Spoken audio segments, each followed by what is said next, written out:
wabarakatuh. Myself, Mustaqim Hussain Sofi from class 5th.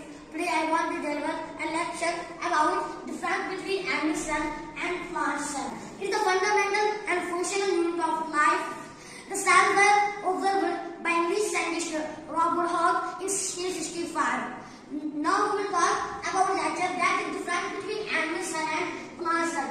Animal cell में कौन-कौन सी organelles होती है और plant cell में कौन-कौन सी ऑर्गेनेलीज होती है.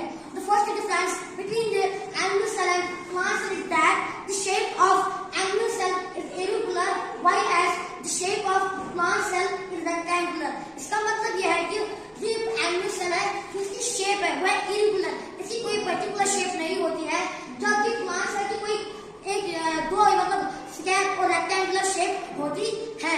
और cell wall is not present in animal cell, but in plant cell wall is present. This is called cell wall.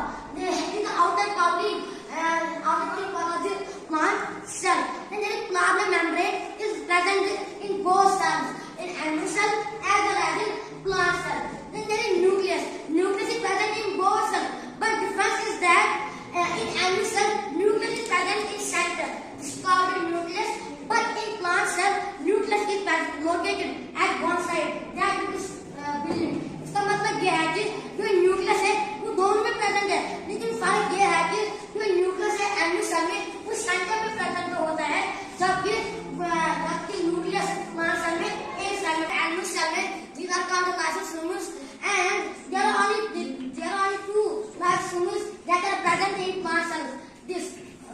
That looks white color, and then there is mitochondria is present in both cells in animal cell as well as in plant cell. But difference is that in animal cell there are numerous mitochondria, but a few are present in plant cell. In animal cell में बहुत सारे mitochondria present होते हैं, जिनका नाम mitochondria. That looks like red.